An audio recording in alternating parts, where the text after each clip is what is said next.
ദൈവനാമത്തിന് മഹത്വമുണ്ടാകട്ടെ. ഇന്നത്തെ പ്രഭാതത്തിലെ ചിന്തയ്ക്കായി ലഭിച്ചിരിക്കുന്ന വേദഭാഗം യാക്കോബ് അപ്പോസ്തലന്റെ ലേഖനം 1-ാം അധ്യായം 19-20 വാക്യങ്ങൾ. എന്നാൽ ഏതു മനുഷ്യനും കേൾപ്പാൻ വേഗതയും പറവാൻ താമസവും കോപത്തിന് താമസവുമുള്ളവനായിരിക്കട്ടെ.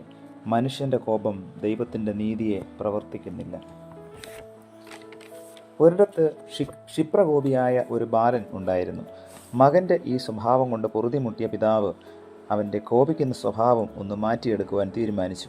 അതിനായി അദ്ദേഹം അവനെ വിളിച്ച് കുറേയേറെ ഇരുമ്പാണികൾ അവൻ്റെ കൈവശം നൽകിയിട്ട് പറഞ്ഞു, നിനക്ക് എപ്പോൾ കോപം വരുന്നുവോ അപ്പോൾ ഇതിലെ ആണി ആ കാണുന്ന മതിലിൽ തറയ്ക്കുക. ആദ്യ ദിവസം ബാലൻ 37 ആണികൾ ആ മതിലിൽ തറച്ചു. ക്രമേണ അടുത്ത ദിവസം അവനെ തന്നെ നിയന്ത്രിക്കുവാൻ തുടങ്ങി. മതിലിൽ അടിക്കുന്ന ആണികളുടെ എണ്ണവും കുറഞ്ഞു. ആണി അടിക്കുന്നതിലും എളുപ്പം തൻ്റെ കോപം അടക്കുന്നതാണെന്ന് മനസ്സിലാക്കിയ അവൻ പുതിയൊരു സ്വഭാവത്തിന് ഉടമയായി മാറി.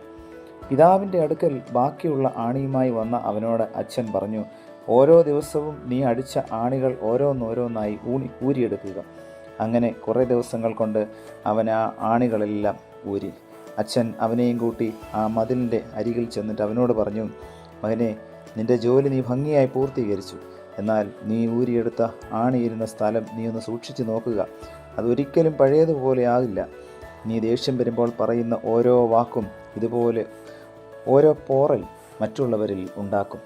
ഒരാളിൽ കത്തി കൊണ്ട് കുത്തി മുറിവേൽപ്പിക്കും പോലെ കോപം കൊണ്ട് പറയുന്ന വാക്കുകൾ മറ്റുള്ളവരുടെ മനസ്സിൽ ഉണങ്ങാത്ത മുറിവുകൾ ഉണ്ടാക്കും. ആകയാൽ പ്രിയമുള്ളവരെ, ഈ പുതിയ ദിവസത്തിൻ്റെ പ്രഭാവത്തിൽ നാം ആയിരിക്കുമ്പോൾ നമ്മുടെ വാക്കുകൾ, നമ്മുടെ ചിന്തകൾ ദൈവത്തെ പ്രസാദിപ്പിക്കുന്ന അനുഭവമുള്ളതായി മാറുവാൻ തക്കവണ്ണം, മറ്റുള്ളവരുടെ മുമ്പിൽ ക്ഷമയുടെയും ശാന്തതയുടെയും ഒരു സ്വഭാവം വാർത്തെടുക്കുവാൻ തക്കവണ്ണം ഇന്നത്തെ വചന കേൾവി നമ്മെ ഓരോരുത്തരെയും സഹായിക്കട്ടെ. പ്രാർത്ഥിക്കാം. പ്രിയ കർത്താവേ, ലഭിച്ച വചനത്തിനായി നന്ദിയോടെ സ്തോത്രം. കോപിക്കുവാനല്ല, ക്ഷമിക്കുവാനായിട്ടുള്ള കൃപ നീ ഞങ്ങൾക്ക് നൽകണമേ. പലപ്പോഴും ഞങ്ങളുടെ അജ്ഞത മൂലം ദൈവമേ ഞങ്ങളുടെ വാക്കുകൾ മറ്റുള്ളവരിൽ മുറിവേൽപ്പിക്കാറുണ്ട്. എന്നാൽ കർത്താവേ, അത് തെറ്റാണെന്ന് ഞങ്ങൾ മനസ്സിലാക്കുന്നു. കർത്താവേ, ഞങ്ങളുടെ വാക്കുകൾ കൃപയോടുകൂടിയതും ഉപ്പിനാൽ രസം വരുത്തിയതുമായ അനുഭവമുള്ളതായി മാറുവാൻ തക്കവണ്ണം അവിടുന്ന് കൃപ ചെയ്യണമേ. പുത്രൻ്റെ നാമത്തിൽ പ്രാർത്ഥന കേൾക്കണം പിതാവേ. ആമേൻ.